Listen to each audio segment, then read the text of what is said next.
Welcome back to the Murder Diaries. I'm Paige. And I'm Natalie. Make sure if you want to listen ad-free, you head over to patreon.com/murderdiariespod. And you can also catch us on YouTube now. Just before 3 a.m. on May 13th, 2017, Yvonne Rodarte dropped off her sister, 32-year-old Kimberly Avila, in downtown Brownsville, Texas. She never saw her again. Kimberly was a transgender woman and a sex worker in a town that held the religion and traditional values closely.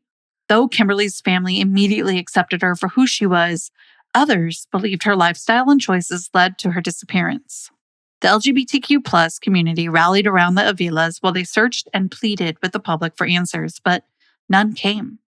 Now, over 8 years later, Kimberly remains missing, but her story and her face has helped inspire change in her town, change that her family hopes she may one day be able to see. This is her story. Used to think it's in my head, but I'm walking with the dead. Kimberly Avila was born on October 12, 1984 to mother Elvira and father Ramiro. With sensitivity to the transgender community, it's not always appropriate to use a name they were given at birth.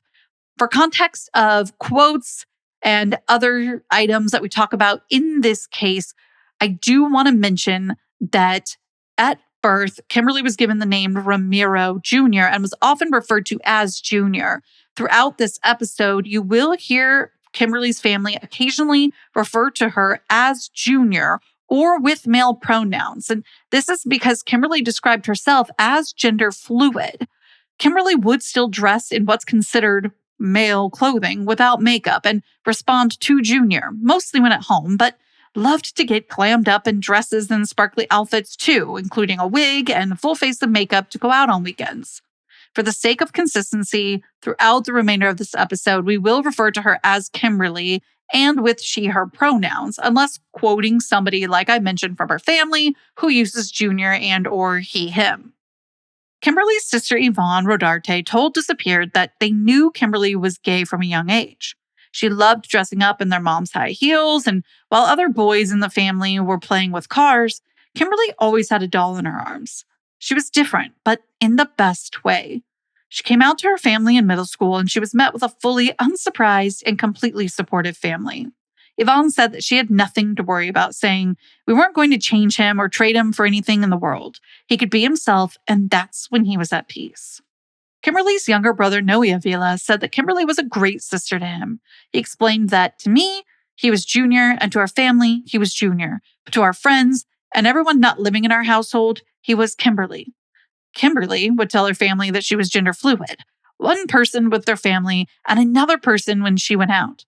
Yvonne told Valley Central News she would tell us at the house, "During the week, I'm Junior. On the weekends, I'm Kimberly." Regardless of how she was dressed or what name she was responding to, Kimberly was still sassy, outgoing, and someone who loved her friends and family, loved music and dancing, and just wanted to live life to the fullest. The Avila family lived in Brownsville, Texas, which was right on the border of Texas and New Mexico. The city wasn't exactly known for accepting members of the LGBTQ community. The town was deeply rooted in Hispanic culture and religion and a huge presence throughout the community, with most of the population being Catholic. This made it difficult for members of the LGBTQ community to come out, not just to the public, but even to their families. Some had already been rejected by those closest to them, and many were still hiding their identities for fear of being rejected. Kimberly was fortunate enough to have a family that accepted her for who she was and loved no matter what. Her mother, Elvira, told Disappeared that she didn't think twice about Kimberly's gender or how she was dressed, saying, "For me, it was not weird when one day he told me, 'Mom, I want to dress like a woman.' I told him, 'It's okay. You're just like any other person. You are my son, and we support you 100%. Kimberly's father, Ramiro, echoed his wife's feelings. "He is my son, and one never turns his back on his son, whatever it is. One had to take care of his children until God our Lord takes us. But I never turned my back on him. I was never embarrassed by him being that way." The night of May 12th, just hours before Kimberly was last seen, several family members came from Mexico to visit. The Avilas had a late dinner with the visiting extended family, then spent hours laughing, joking, and playing loteria, a traditional Mexican game that's similar to bingo. It was something they always did when family came to visit. Kimberly's last night with her family was spent like much of her life was, surrounded by love and lots of laughs. Her mother, Elvira, later told Disappeared that the night was just so normal, so unremarkable, that it was strange to look back at it and know what it would become. Quote, "It was like any other day that he would go out. There was nothing strange." Home was always a place where Kimberly could be herself, whether it was as Kimberly or as Junior. Unfortunately, not everyone Kimberly or her family ran into throughout the town felt the same way that they did. And the Avilas believed that this was one of the biggest factors that led to Kimberly vanishing. Early in the morning hours of Saturday, May 13th, 2017, then 32-year-old Kimberly was getting ready to go out, listening to music and dancing around while she got dressed in a black skirt and blouse and secured her long black wig. Yvonne recalled Kimberly not being ready to go out until 2:30 a.m. She told Yvonne that she was ready to go and asked for a ride downtown. Yvonne told her it was too late, that she should just go out the next night. In true Kimberly fashion, she told Yvonne to take a good look at her. She didn't get dressed up like this just to stay home. Yvonne said that Kimberly's sass was never ending, and it kept those around them on their toes. The sisters said goodbye to their parents, got in the truck, and Yvonne started driving towards downtown. She remembered that on the drive, Kimberly was just as bubbly and happy as usual, listening to music the entire way. It was around 2:45 a.m. when Yvonne stopped the truck to let Kimberly out at the 1200 block of East Washington Street, near the intersection of 12th Street. She later told Disappeared that she had a really weird feeling that something was going to happen.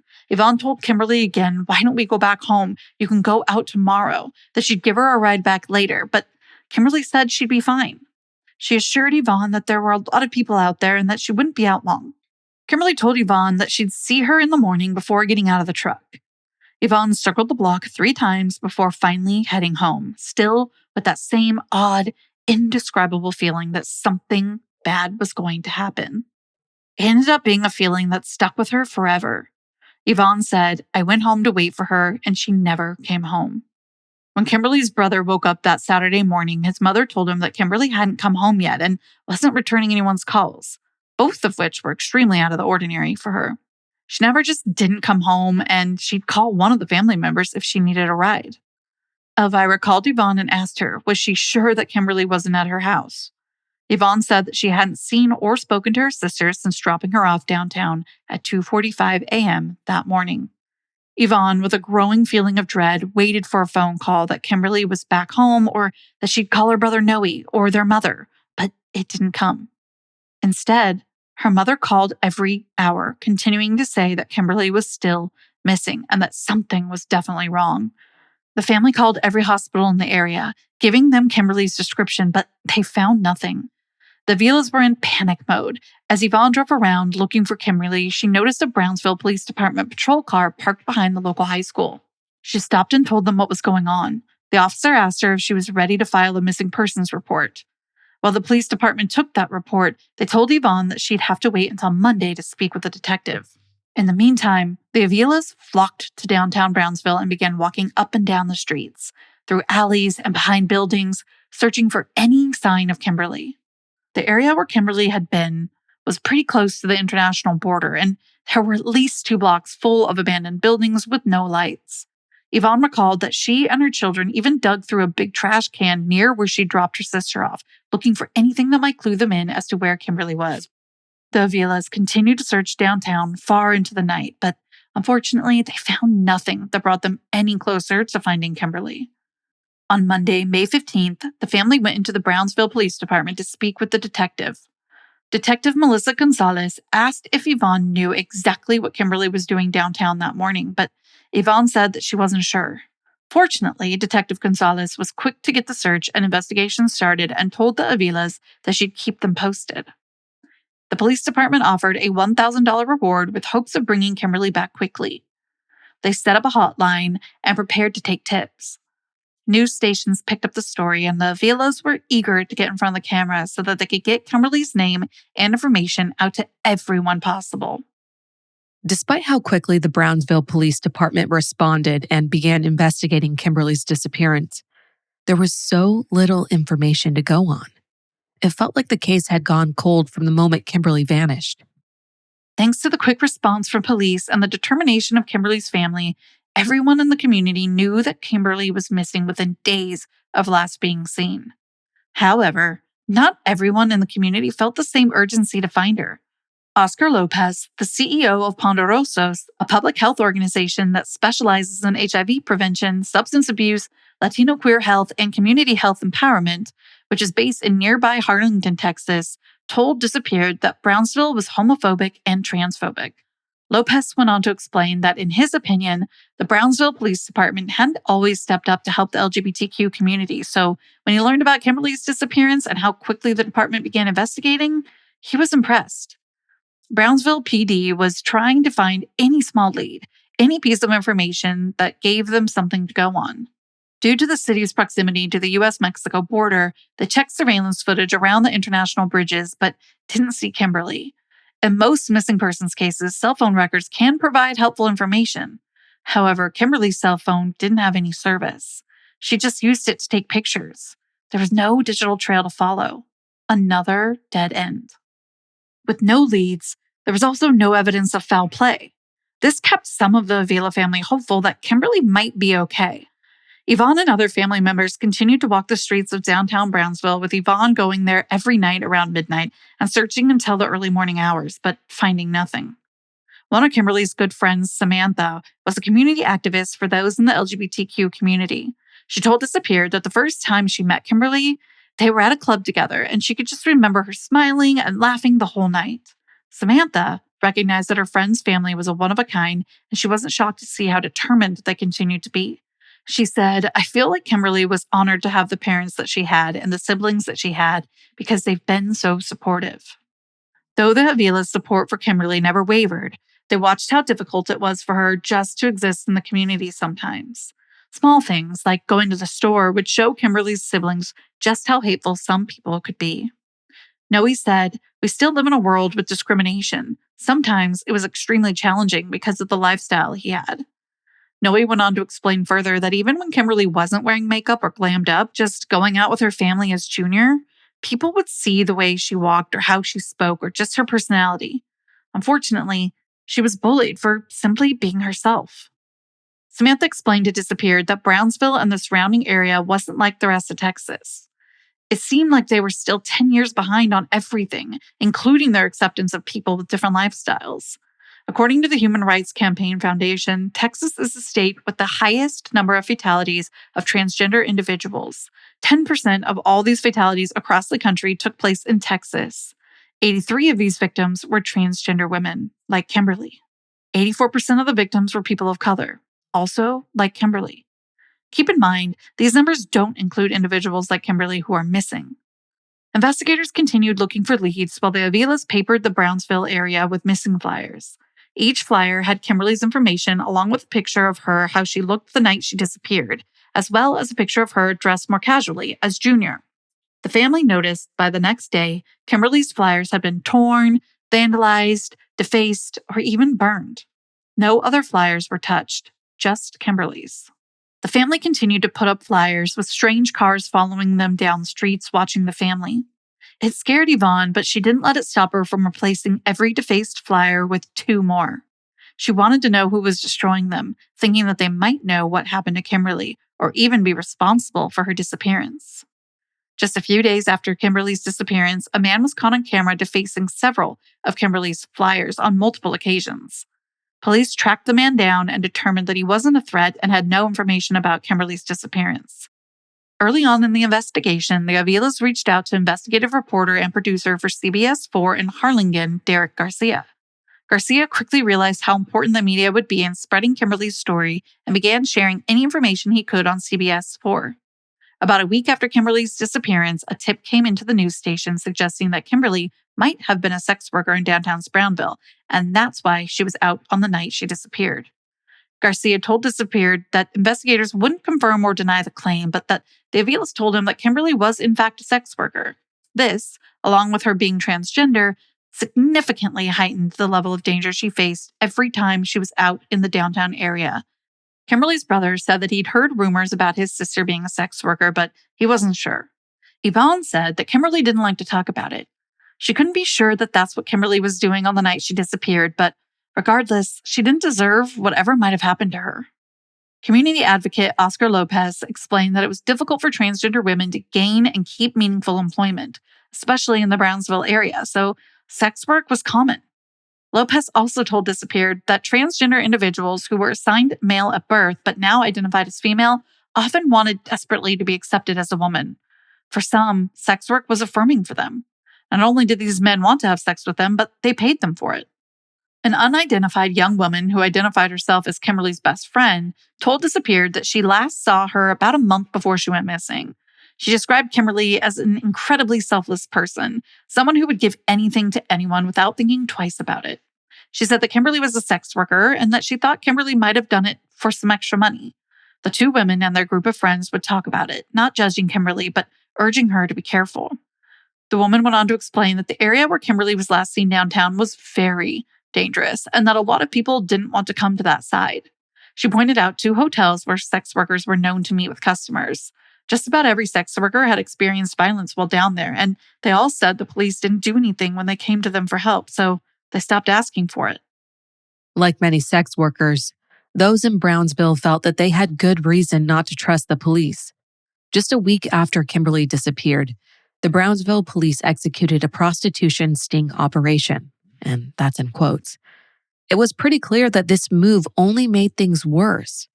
So when investigators came to the community with questions about Kimberly, they were met with silence. Former police chief Orlando Rodriguez told Valley Central News, "That kind of scared the fish away, for a lack of better term. Here comes the police and they're coming to us for help. Well, we're not going to cooperate with police because they just arrested us."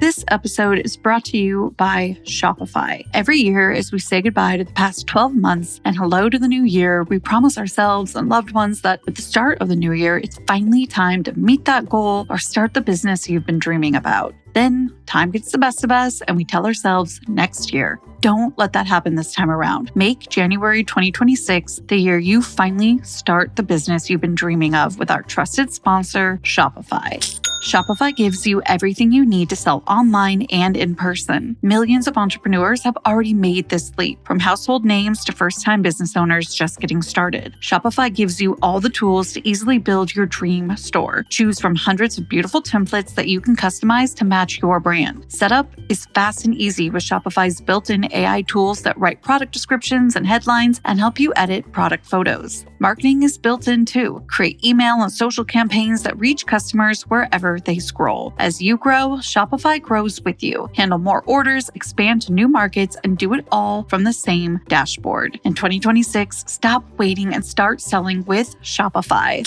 Sign up for your $1 per month trial and start selling today at shopify.com/murderdiaries. Go to shopify.com/murderdiaries. That's shopify.com/murderdiaries. Hear your first this new year with Shopify by your side. In June of 2017, Yvonne marked the month anniversary of the last time she saw her sister by posting on her Facebook page. "Today, a month ago, you disappeared. It's been the most painful month of my life. Not knowing if you're okay, where you are, that kills. Seeing the suffering of my parents is fatal. Please, I beg you. I beg you, if you know anything about my brother, call and tell us, please. All who have shared the photo of my brother and for their prayers too, I just ask you to continue doing it, please. I have faith and hope that soon we will know about him. With my heart in my hand, I ask you to continue supporting us." The Avilas still had a lot of support from people who knew Kimberly and loved her, and people who had never met her but were compelled by her story and wanted justice. Despite this, no one had information for the family, either because they didn't want to share it or they just didn't know. In December of 2018, more than a year after Kimberly disappeared, her case remained cold. Detective Gonzalez would call the Avilas daily, but just to tell them that there were still no leads. Then, out of the blue, one came in. Blogger and border journalist Juan Montoya, who runs a blog called El Run Run, came to the police with a story that he'd heard from multiple people on the streets of Brownsville, particularly those who frequented a specific bar. Montoya described the bars in town to Disappeared, saying, "The underbelly of this city is contained in little beer joints. They call them cantinas de muerte, beer joints of death." Kimberly had been a regular at these bars, and when she stopped showing up, the Avilas started asking questions. People on the streets started talking. Montoya heard some of the stories and saw the pictures of Kimberly on the flyers and suddenly realized that he'd seen her before. In May of 2025, Montoya updated a post on his blog to read, "It has been 8 years since May 12, 2017, when friends of Ramiro Avila, aka Kimberly Avila, last saw him leave La Ruleta Bar on 934 East 14th Street in the company of well-known human smugglers with whom she was drinking that night. Witnesses said that they bought some beer to take with them, and they were last seen walking into an alley behind Old Nebraska Apartments, now called Raper Square Apartments, where Kimberly was forced into a car following a heated argument in the alley that was overheard by neighbors. That was the last that was seen or heard of her." Montoya elaborated more to Disappeared, that he was told that Kimberly and the man were arguing about him thinking she'd stolen something from him, that they'd continued arguing and yelling as they walked down the street. He was demanding something from her, screaming so loudly that it was waking neighbors up. Montoya also said that he believes that the man may not have known that Kimberly was still biologically a male. If these allegations and suspicions are accurate, Montoya said Kimberly was very likely taken across the border. Unfortunately, the people who shared these stories with Montoya and know who the man with Kimberly that night was refused to give any more specific information. They were all terrified that word might get back to the man and he would find them. If Kimberly was taken across the border, whether she took something or not from the man, whatever made him so angry that night, Montoya said that in Mexico, quote, "retribution is swift." After he shared all this information with Brownsville PD, Montoya heard no follow-up. Montoya was right about the violence across the border. Directly across from Brownsville sits Matamoros, Mexico. The city houses an entirely different level of crime and violence. The U.S. State Department has issued a do not travel advisory for the area due to significant risks of violent crime, kidnapping, and carjacking. There's a heavy cartel presence in the area, which contributes significantly to the danger in Matamoros. Community advocate Oscar Lopez told Disappeared that, to his knowledge, there hadn't been any cooperation or communication between Brownsville PD and the Matamoros PD. Lopez said they hadn't checked with the Matamoros PD to see if there were any unclaimed bodies matching Kimberly's description or if they had any information. It seemed that as time went on, the Avilas began to lose faith in the Brownsville Police Department. What had started out as a relationship full of trust and faith had deteriorated. They no longer felt as though Kimberly's case was a priority to law enforcement. In June of 2019, another tip came in, this time directly to the police department. It seemed to be an important tip because Detective Gonzalez requested that the family hold a press conference from their house. Detective Gonzalez told the public that they knew there were people out there who had information on the case and were choosing not to come forward. The Avilas made yet another heartfelt plea to the public, echoing the detective's words, begging someone to come forward with information and asking the tipster to call back. Strangely, law enforcement wouldn't tell the family anything about the caller or the tip. To this day, information about the tip or the caller hasn't been made public, and the tipster never called back. Noe, Kimberly's brother, said that moment, quote, "the glimmer of hope was so real for the family." However, afterwards, he did his best not to let his family engage in tips, stories, or rumors, explaining it only adds more to sadness, more stress, and if Kimberly's not there, it's going to hit you twice as hard. As time continued to pass without Kimberly, Noe said that investigators stopped returning their calls and stopped updating the family. The Avilas have continued, despite the case remaining cold, to do everything they can to keep her name and story alive. Oscar Lopez and his team worked hand in hand with the Avilas to hold vigils and events to remain vigilant in their search. On May 13, 2019, the 2-year anniversary of Kimberly's disappearance, her family, along with Oscar and his team, held a vigil to, yet again, plead with the public for information and let them know that they will not give up. Law enforcement attended along with the district attorney, who said something that stunned everybody. While speaking aloud and over the microphone, the DA used the phrase, "We want to bring Kimberly's killer to justice." Up until that point, everyone had been operating under the assumption that Kimberly was still alive. There was no evidence that she was dead, so they continued to hold out hope. The family was shocked. Kimberly's mother broke down, hearing that any possibility of her daughter returning to her alive had been dashed. Oscar approached the police chief and asked if he knew anything about what the DA had said. The chief was just as surprised as everyone else. He leaned over to the DA and whispered something in his ear. The DA stopped mid-sentence, dropped the microphone, and hurried away. Reporters chased him all the way to his office where he locked himself in. It turned out the DA was referring to a different case. There was still no evidence to point to Kimberly being deceased. To those who loved Kimberly, what the DA did was absolutely unforgivable. In November of 2019, Yvonne made a post on her Facebook page begging for whoever had taken her sister to give her family the bare minimum of being able to bring her body back home. The following statement is translated from Spanish, so we did a very small amount of word changing for it to make a little bit more sense in the English translation. If you kill them, don't disappear. Leave them where we find them. If they owe you with their life already paid, don't be so inhumane. Not only did you hurt them, you damaged the whole family. And if you still have them alive, return them, I beg you, please. Yes, disappear our loved one. Do not bury him. Do not leave him in a place where we cannot find him. Do not want to erase him from the earth. Do not burn him, please. Help us not to have that happen. At last, he's already dead. Your goal has already been fulfilled. Do you know nothing? You disappeared our family member. You disappeared to all his family that we loved so much. You killed him and left us dead alive. Your reasons you had to do what you did. All we want is to find it, and you more than anyone knows. You can imagine how many families are dying of pain, not because you disappeared, but because you didn't find them. And if the great grace of God, you still have life out there somewhere, send us a picture, a message, a call. We beg you with all the pain, but give us some sign. By the 3-year anniversary of Kimberly's disappearance in May of 2020, the Avilas seemed to have lost all hope in the Brownsville PD. They believed that she wasn't being put at the top of their cold case file because she was both transgender and a sex worker. Police said that they remain completely dedicated to Kimberly's case, just as if it happened yesterday. While Kimberly's loved ones continued to search for her, they also helped Oscar Lopez and his team make small steps towards making Brownsville a safer area for the LGBTQ+ community. As a direct result of Kimberly's disappearance, they formed an LGBTQ task force in the city. Kimberly's friend Samantha said that the task force, which was one of the first of its kind, has helped to represent their community when they're dealing with law enforcement.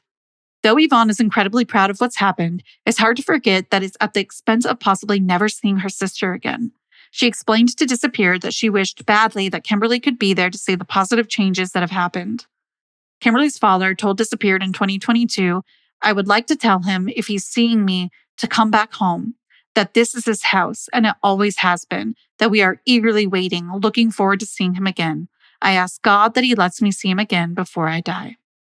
Unfortunately, Kimberly's father passed away at the age of 94 in March of last year, 2025. The Avilas, though, have continued to show up for one another and for Kim day after day, year after year. It's easy to see in any interview or public event that they attend that they aren't giving up. They lift each other up on the bad days, and on the good days, they keep each other hopeful. Yvonne said that on some days, she tells herself that someone has Kimberly far away, but that at least she's still alive. Other days, she tells herself that she's no longer alive. Either way, she still has hope that one day they'll know what happened to Kimberly. Quote, "That's something that I'm not giving up. We're not giving up." Kimberly was last seen just before 3 a.m. in the 1200 block of East Washington Street in Brownsville, Texas. She was on foot wearing a black wig, a black short-sleeved dressy blouse, a black skirt, fishnet pantyhose, and high-heel stiletto shoes. She has brown eyes but was wearing gray contacts. At the time she went missing, Kimberly was between 5'8" and 6 feet and weighed between 200 and 220 pounds. If you have any information about the disappearance of Kimberly Avila, born Ramiro Avila, please contact the Brownsville Police Department at 956-548-7000. That's it for this week's episode, but be sure to check us out on Mondays for unscripted celebrity deep dives, Tuesdays for documentary discussions, and on Thursdays for our true crime case coverage. You can also find us on social media at the Murder Diaries Pod. We're everywhere: TikTok, Instagram, even YouTube. Until then, Stay safe. bye.